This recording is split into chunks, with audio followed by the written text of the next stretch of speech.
first part of the 7th century, Muhammad founds the religion of Islam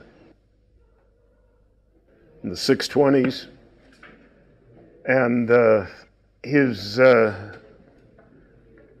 origin is in the Arabian Peninsula.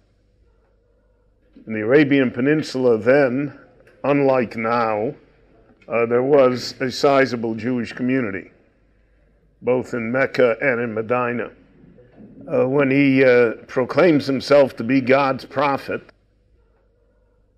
he is convinced that somehow the Jews will accept him as such. The religion that he discusses, Islam, is purely monotheistic. Therefore does not have the drawbacks that Christianity had for Jews. It recognizes the Bible. It has all of the Jewish prophets and leaders as part of its heroic pantheon as well. And therefore he is convinced that the Jews are going to accept him and to accept a new religion and convert to it. The Jews did not do so. And because of that, we have different accounts of the Jews that appear in the Quran.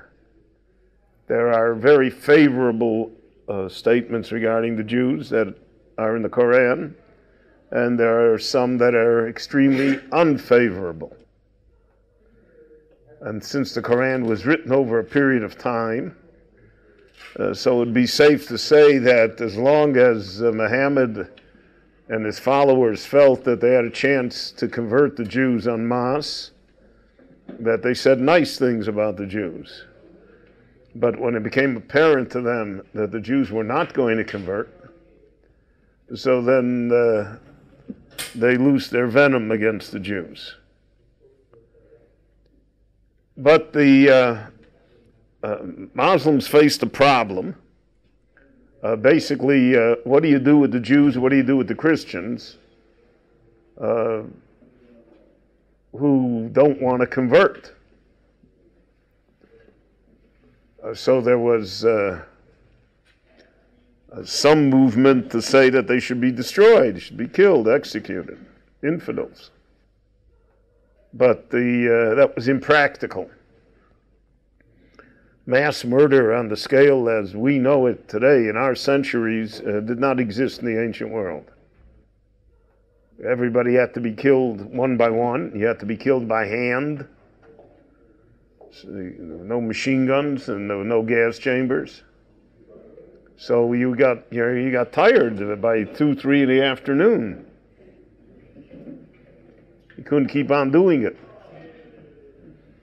And since there was going to be no mass conversion either, so the Muslims created a system called dhimmi. Dhimmi was a system of second-class citizenship. The infidels, the Jews and the Christians, were allowed to live in Muslim society. They were allowed even to prosper economically, but they had to know their place.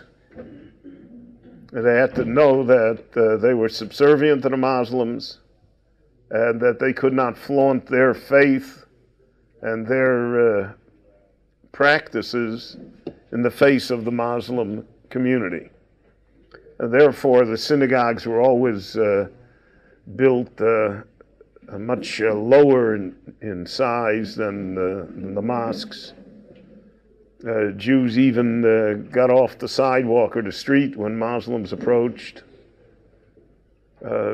Jews never prayed publicly. But nevertheless, the Jews in the Muslim society had a far easier ride of it over the 1,500 years of exile than did their brothers in the Christian society. In the Muslim world, it was not known that there would be mass pogroms. There would be a mass destruction of Jews. So even though Jews were discriminated against, even though individual Jews may have suffered physical harm or even death, but as a general condition, that was not present in the Muslim world, and the Jews were in the situation of being dhimmis. All of this changed naturally with the rise of Zionism. You have to realize that part of the opposition there, it's a very complicated situation that we find ourselves in. But part of the situation is the fact that Zionism declared that Jews would no longer be dhimmis,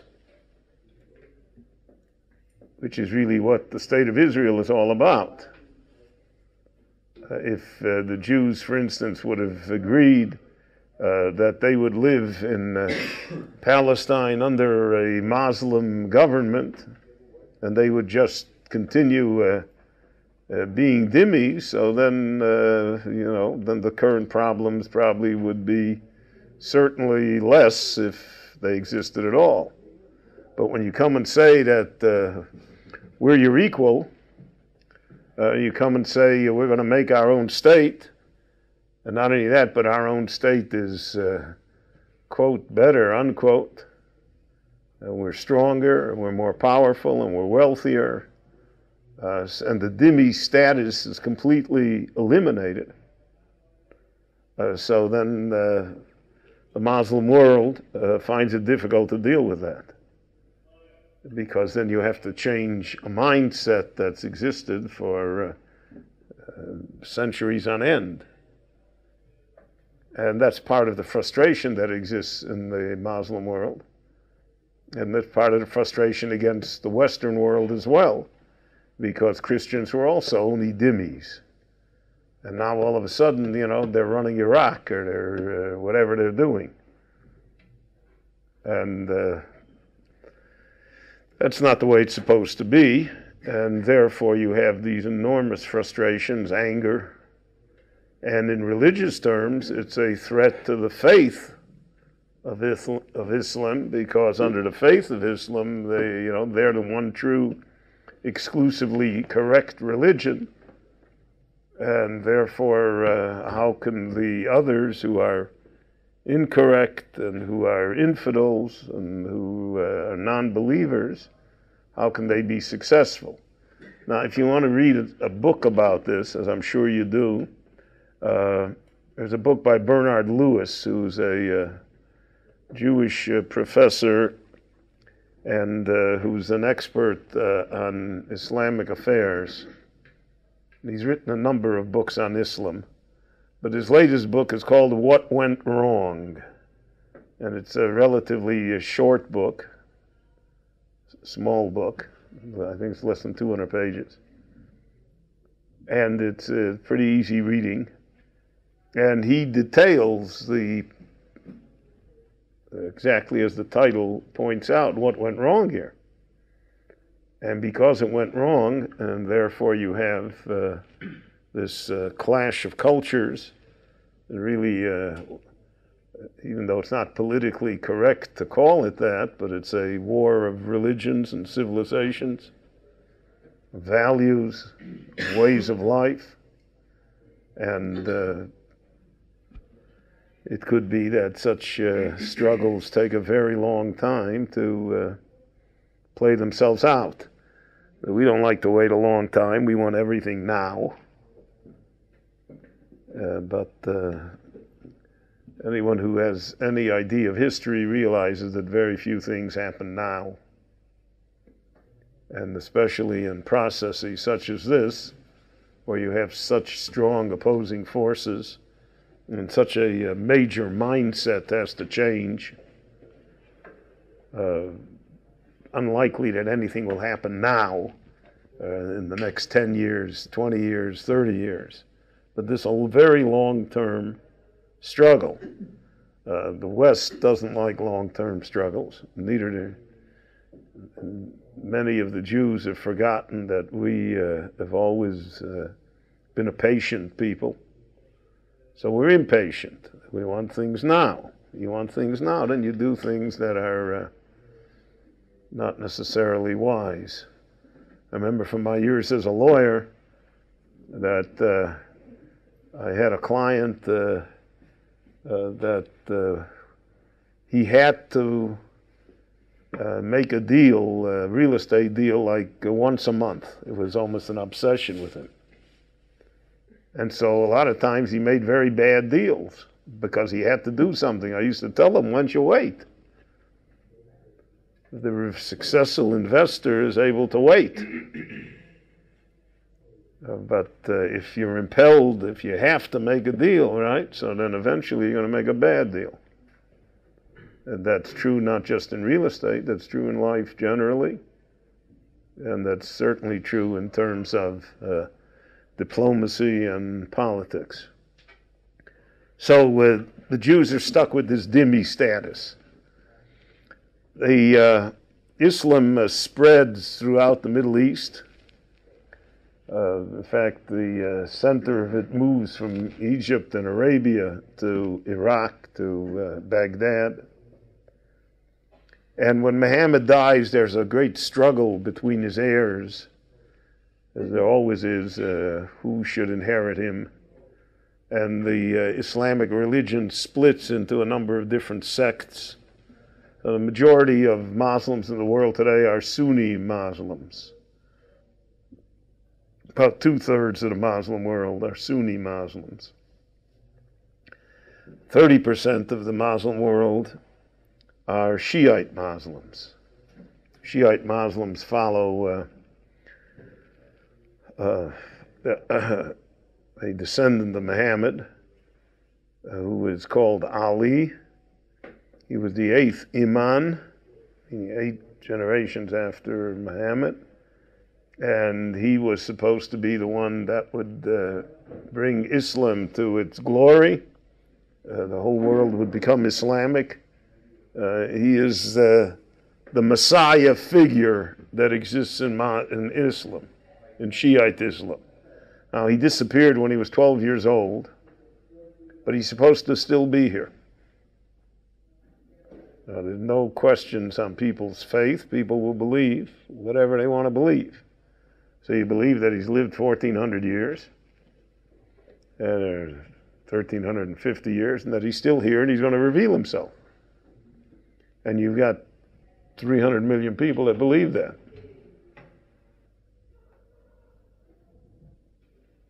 We know from our own experience as well that people can believe in all sorts of things that fly in the face of any sort of logic, common sense, or human experience.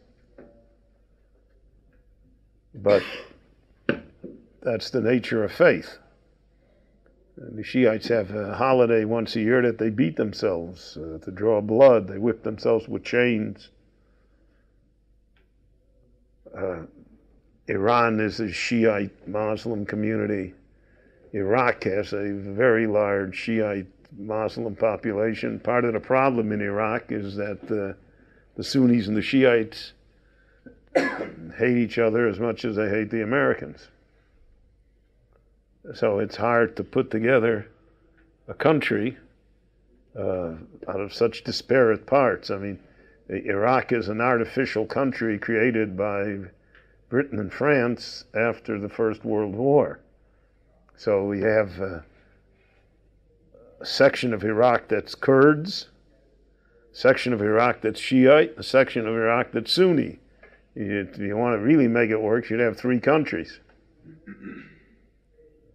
But now you lump them all together, and it's like throwing fighting cats into a bag. And it's been that way. So the only way Iraq has ever been quiet is when a guy like Saddam rules it, because he kills everybody. He's an equal opportunity killer. Doesn't make any difference. So you rule it with an iron hand, and you kill out every year 20, 30,000 people to keep it quiet. So then you got a country, right? But you want to make it the land of the free and the home of the brave, And, everybody's going to vote, and everybody's going to stand in line to vote and be happy and accept the result and not question it. And so that's going to be a very, very long struggle. So you'll say, well, what did they think of in the beginning when they, right? So I never know what wise men think in the beginning when they get involved in things. But anyone that's a little conversant with the Middle East should realize that the problems that exist here are very, very long-standing. They're problems that are very deep-rooted, that deal with faith and with religion, not just with politics and territory. And therefore, they are not amenable to easy solutions or quick solutions or maybe to any solutions.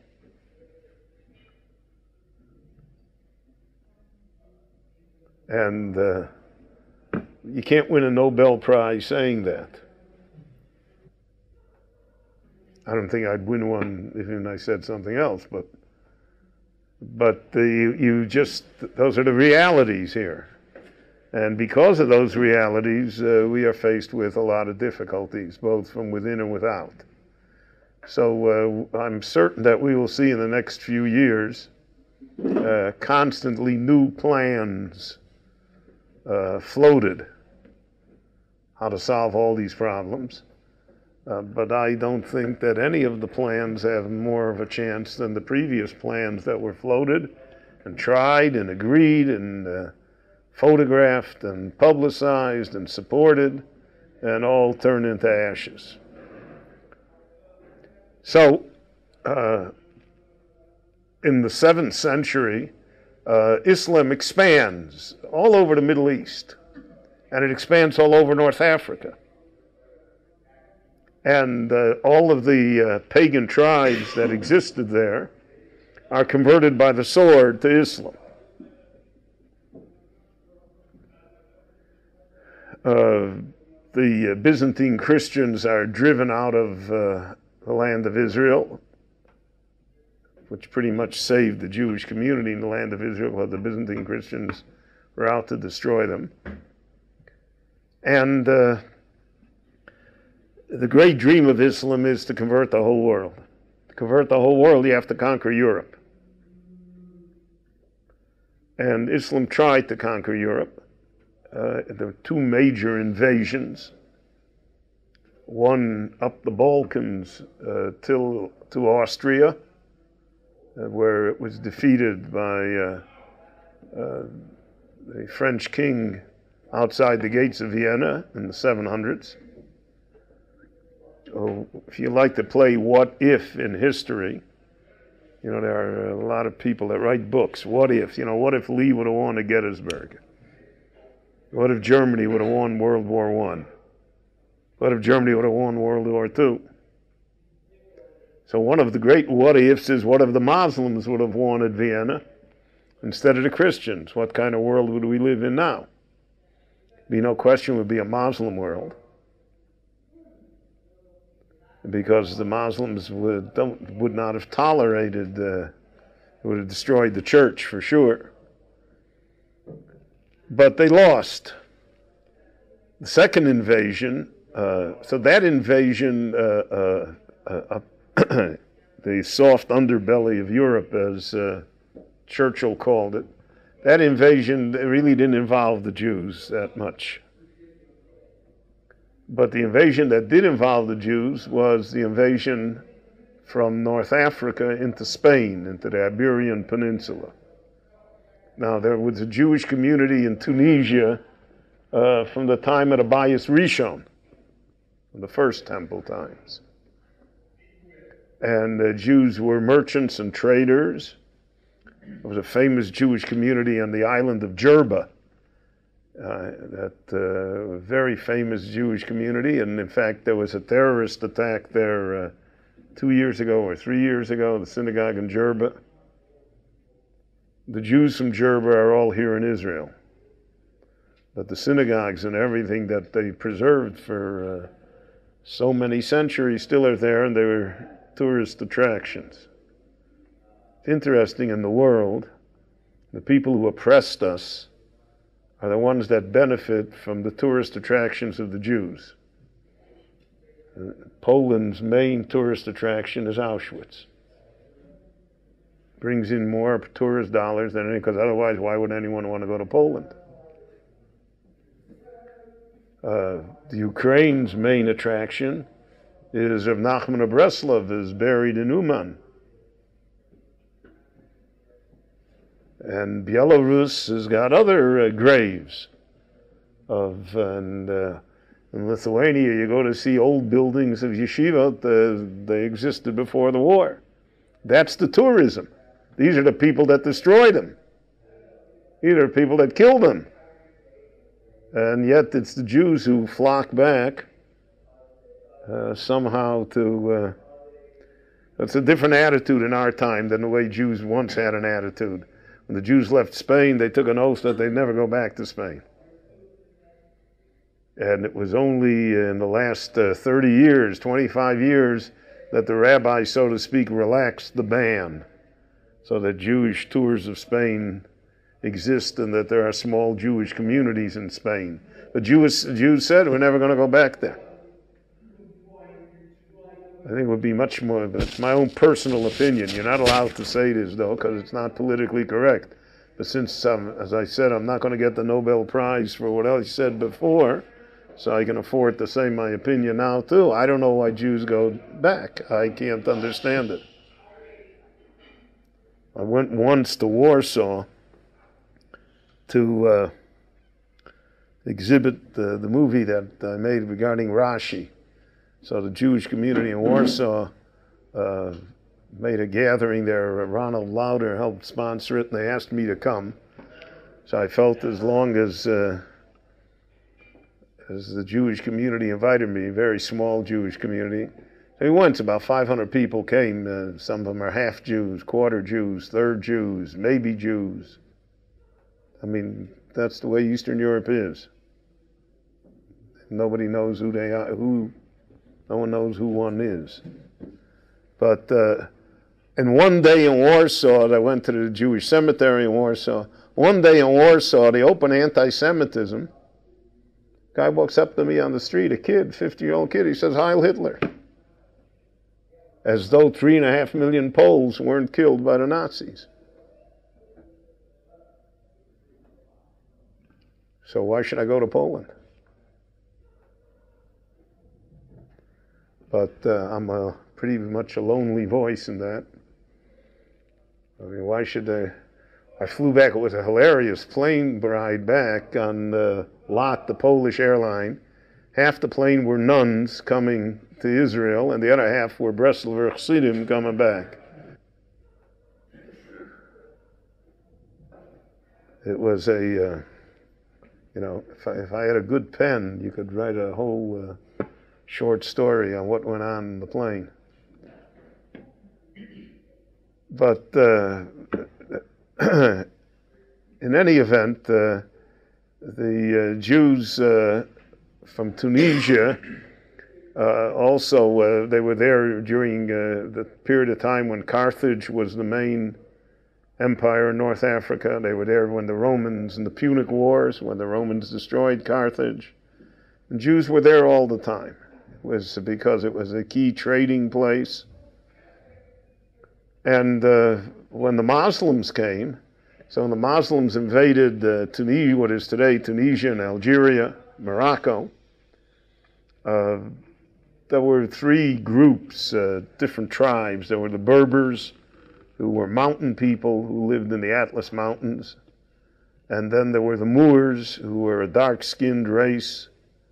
They don't have Negroid features. They're just very dark.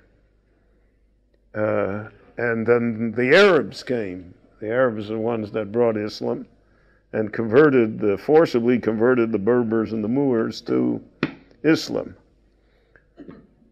And as part of the scheme, the dream to control the world, the Straits of Gibraltar are very narrow. It's 18 miles across, and it's not hard to get across. And they invaded Spain. They invaded this Iberian Peninsula, the Muslims, and Spain then was controlled by a tribe called the Visigoths, who had been converted to Christianity. They had a very primitive form of Christianity, half pagan, half Christian. But what the Visigoths had an enormous amount of anti-Jewish law and attitude, which was inculcated in them by the church. The early Christian church was bitterly anti-Semitic, something which the church finds hard to outgrow. But the things that the early church fathers said about the Jews, venomous. And it implanted a mindset which unfortunately, tragically still exists, and a mindset which certainly helped contribute to the Holocaust and it helps contribute today to the anti-Semitism in Europe, the anti-Semitism of European governments, the anti-Israel stance, because you can't undo 1600 years of teaching and say, well, okay, let's just erase the board and we'll start all over again. So when the Muslims invaded, there was this Jewish community in North Africa went with them because they were of great value to the Muslims. The Jews were linguists. According to certain fatwas, according to certain decisions of the Muslim clergy, the Muslims were not allowed to negotiate with the Christians. They couldn't have any dealings with them. But as a practical matter, they had to have dealings with them. So they got around it by having the Jews, having Jewish diplomats, Jewish agents, do their diplomacy for them. The Jews were linguists because they always dealt with a lot of different places. Jews were big in commerce, and the Muslims exploited the fact that they had this large Jewish contingent with them. But not only that, the Muslims, to a certain extent, forgot the dhimmi status for a while. So that for 300 years, 350 years, what's called the Golden Age of Spain, the Jews really did not live as dhimmis. The Jews rose to very important positions, high government positions. There were Jewish prime ministers. There were Jewish generals in the Muslim army. Rabbi Shmuel Anagid, the great Rabbi Shmuel, whose introduction rather to the Talmud is printed in every Vilna Shas and every Talmud edition, was a general in the Spanish army. So it's like I would tell you, that Rav Elyashiv was his chief of staff. Not just chief of staff of the Israeli army, he's chief of staff of the American army. So to us, that's so incongruous that it's beyond even stating it. But here's a fact that, right, you have this great Talmud Chacham and the leader of the Jewish community, and he's a general in the Spanish army, and he fights in the wars. He's not just an armchair general sitting in the Pentagon, he's fighting the wars. And you had Jews that were always the financiers. Jews were very adept at creating the methods by which modern economies can work. For instance, in the Middle Ages in Christian Europe, there was always a shortage of coinage. You had to buy with money. They did not have paper money. Paper money was in China. But they didn't have paper money, so they had coins. The coins had to be real coins. The bronze had to be bronze, and the silver had to be silver, and the gold had to be gold. Well, if you want to buy the Empire State Building and you come to the closing, right, so you can get a hernia schlepping in all the coins. How are you going to do that? So you can't do big business. You can't do major transactions because there's no coinage. There's no money. The Jews already, before the Middle Ages, invented the idea of checks.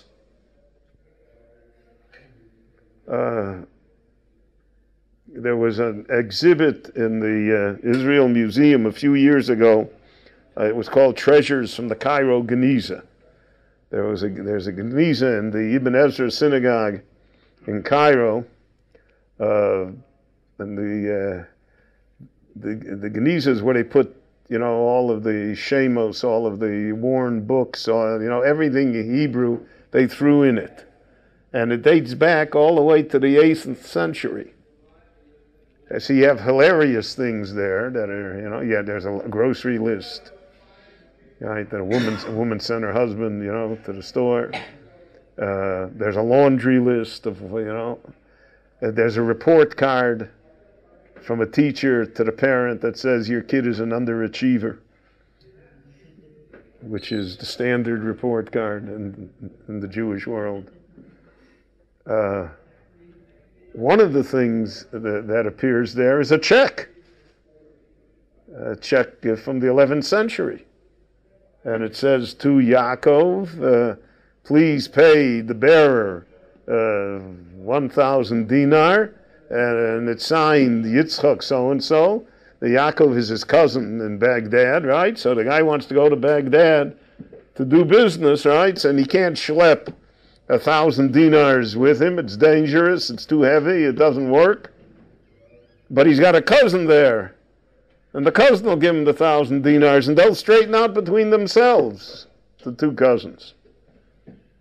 We have a note from the 12th century England that says that as long as Solomon of Jerusalem knows Isaac of Bombay, he says, then commerce will exist in Europe.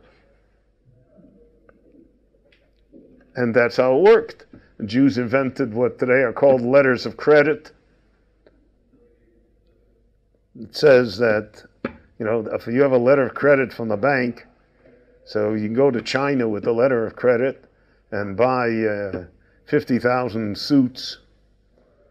And the letter of credit says that Citibank guarantees that when you deliver the suits, they'll give you the money. So the guy doesn't have to go with any money. He just needs a letter from Citibank. Today we have even more sophisticated. Today we have electronic transfer. So somebody, let's say I transfer $5,000 from my account, let's make it completely fictitious, to your account. So what do? My bank, Banca Paulim wires it to your bank, Bank Leumi. So we don't go anywhere.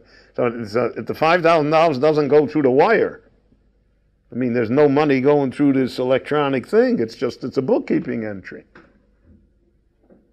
But because of our modern banking system, a bookkeeping entry is sufficient to credit money. So you'll say, well, that's a great modern invention. But that's not the modern invention, because I discussed yesterday in the class when we talked about Mechiras Chometz. When rabbis sell the chometz of the Jews to a non-Jew on Erev Pesach, we have always done it through the equivalent of an electronic transfer. I was in Muncie, so we had, a lot of chometz. So let's say the non-Jew has got to buy $500,000 worth of chometz. He hasn't got $500,000. Never going to have $500,000. He's working for my shul, he certainly isn't going to have $500,000. So how's he going to do it? And the halacha is that the sale has to be complete. He cannot say, here's $10 as a deposit, and I'll give you the other $499,990 later. That's not sufficient for him to be the owner of the chometz. So what happens is that I transfer to him as a loan the $499,990. So he really is giving me now the whole $500,000. He's done. Except as a side transaction, he owes me $499,990 for the loan that I gave him. What happens later is he has the choice to repay the loan or not repay the loan. If he repays the loan, then there's no problem. If he doesn't repay the loan, then I'm going to be kind enough to say, I'll tell you what, give me back all the chometz and we'll call it square. Now that's the legal way that it works. And that's the concept of an electronic transfer. So in the real world, it's imaginary, right? But in the financial world, it's not imaginary, because that's how all of it works. So Jews were very adept at all of these things. And the Muslims also had a great culture. The Muslims were linguists. The Muslims preserved much of Greek philosophy, brought it to the Western world, because in the Dark Ages, in the Christian world, all of this was destroyed and forgotten.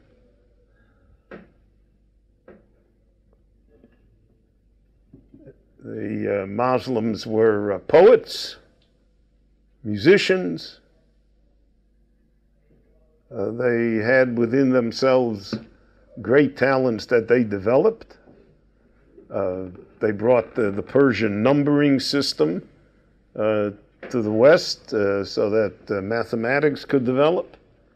Can you imagine if we had to multiply, MCM, XXII times, MMM, CM, you'd never be able to get out of third grade, right? It'd be impossible to develop a system of higher mathematics. And they brought the idea of the zero, which is a great invention. And they pretty much were the developers of algebra.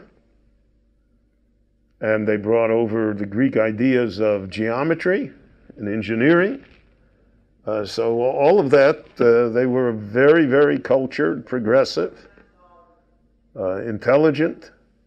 And the Jewish society, therefore in the Muslim country of Spain, developed far differently than the Jewish society did in the Christian country of France or Germany. The Ashkenazim were not poets, even though they wrote piyutim, but they were not poets in the sense of regular poetry. They had very little interest in any sort of secular studies. They certainly weren't interested in philosophy.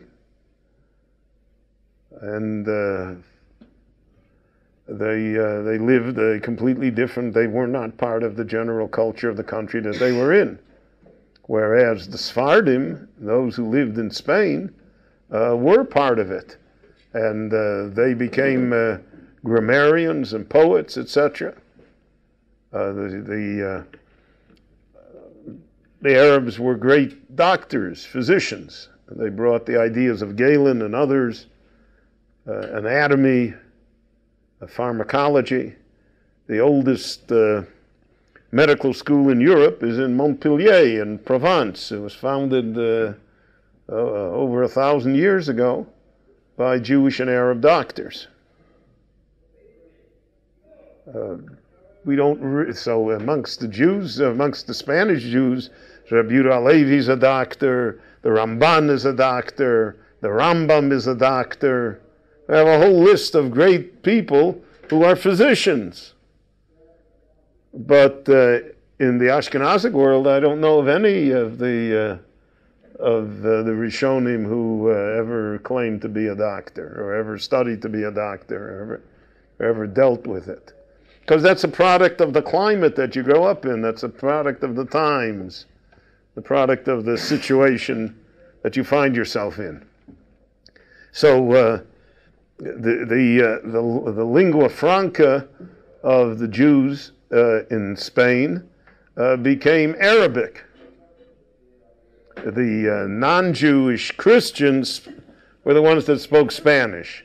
But the Muslims did not speak Spanish because they did not speak a Latin language. They spoke only their language, and that was, again, part of the idea of the supremacy of Islam, was the supremacy of Arabic. And we find that the great men of Israel wrote their works in Arabic. I mentioned last week Rabbi Sadia Gaon wrote his work, Emunos Videos, in Arabic. which was the book of beliefs and opinions, the book of philosophy regarding Judaism.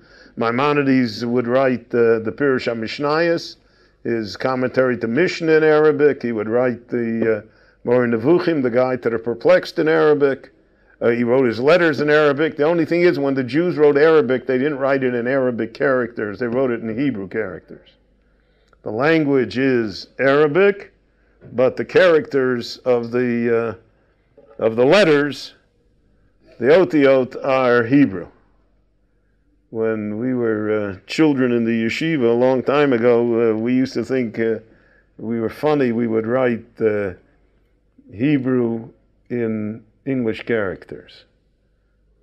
So we used to think that was hilarious. But it was common in the time of Spanish Jewry that they all wrote Arabic, but they wrote Arabic in Hebrew characters. Again, in that exhibition that I mentioned regarding the Geniza, there's a letter that the Rambam wrote to someone, and in that letter he is writing Arabic, but he is writing it in Hebrew letters. Now, the Arabs were very interested in linguistics, grammar, and how language is constructed. And so the origin of our understanding of Hebrew grammar is from this period of time. It's from the period of time of Spanish Jewry, the beginning of Spanish Jewry, when the two great grammarians arose in the Jewish world at the same time. They mutually despised each other. One was Menachem ibn Saruk, and the other was Dunash ibn Labrat. And they both wrote systematic expositions of Hebrew grammar, based upon the Tanakh, naturally, which is the source of our understanding of Hebrew grammar, and which has perfect Hebrew grammar.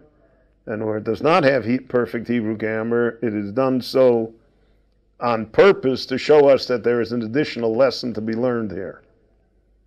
And therefore, for instance, in the Torah we have that Moshe sometimes is addressed in the feminine form instead of in the masculine form. So the rabbis comment because his strength was weakened, etc. So there's something to be learned even from the grammatical mistakes, so to speak. But these people set up rules of grammar, which have remained the rules of grammar until today. Menachem ibn Saruk wrote a book called Machberet, the notebook. Rashi always quotes him. Rashi says, Menachem Chibro. Right? And Menachem interpreted the word in the Machberet as follows. Dunash, Rashi also quotes. And during their lifetime, they were, as I mentioned, bitter foes. Terrible things happened between them.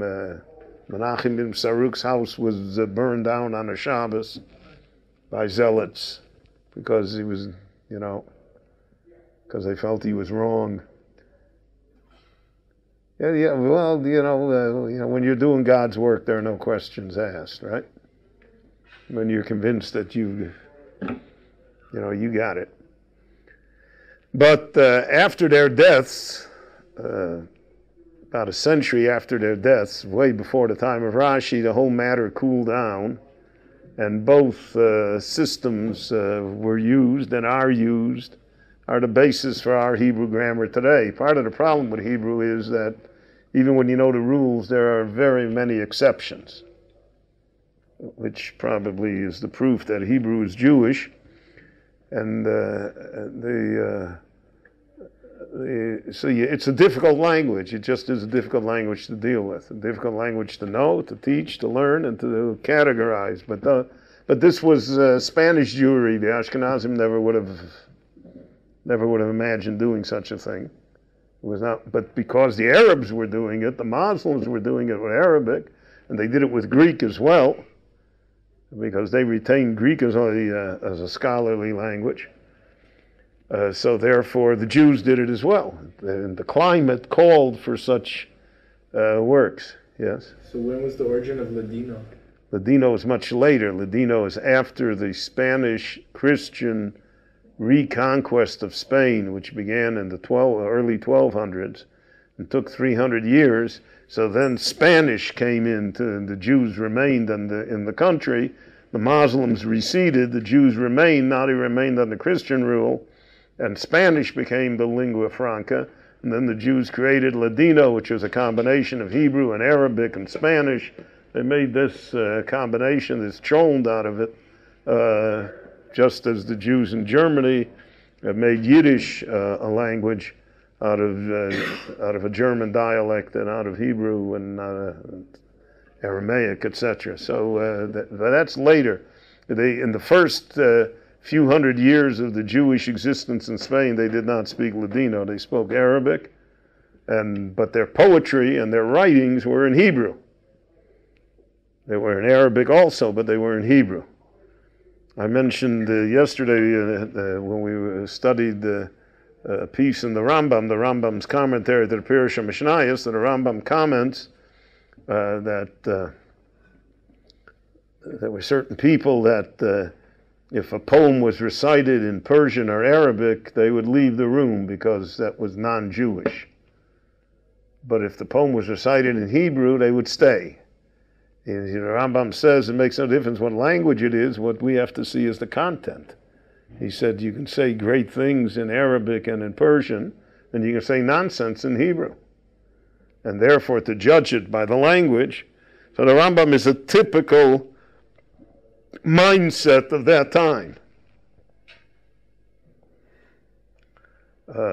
Eastern European Jews for centuries on end never spoke the language of the country they lived in. And it was not till the time of Hirsch in Germany and the Chassam Sofer later, the Chassam Sofer at the same time, a little earlier in Austria, that rabbis spoke in a language other than Yiddish. They spoke German or wrote in German, right? But in Eastern European circles, it was unheard of. And when they came to the United States, therefore, there was a great resistance to using English for Torah because of the fact that English was non-Jewish. But that has certainly changed radically. But you have, many people that still say, we should only speak in Yiddish or we should only teach in Yiddish, etc. That's a different attitude than the attitude that the Rambam or that the Spanish Jews would have reflected. But that's because the culture was different. The entire world that they lived in was different. Yeah, I don't know if it's on topic enough, but we're, as Jews, allowed to pray in a mosque because they're supposedly a monotheistic religion, but they also incorporate the New Testament and all the Christians. Well, yeah, so the Rambam discusses that. I mean, how does that allow us to go into as a lachatchila, as something to do, it certainly was not allowed. Yeah. But if the Muslims forced you to, then the Rambam said that you were allowed. That's the Rambam's famous Igeret, the famous letter that he sent. Because he said, technically it is not idolatry, it's not paganism, and therefore one does not have to give up one's life, and you'll remain a Jew in secret. Again, these things happened in the Muslim world, but they were sporadic, and it was not general, and usually it died out after a short period of time. Whereas in the Christian world, it was a continuous pressure against the Jews regarding conversion, regarding adopting the Christian faith.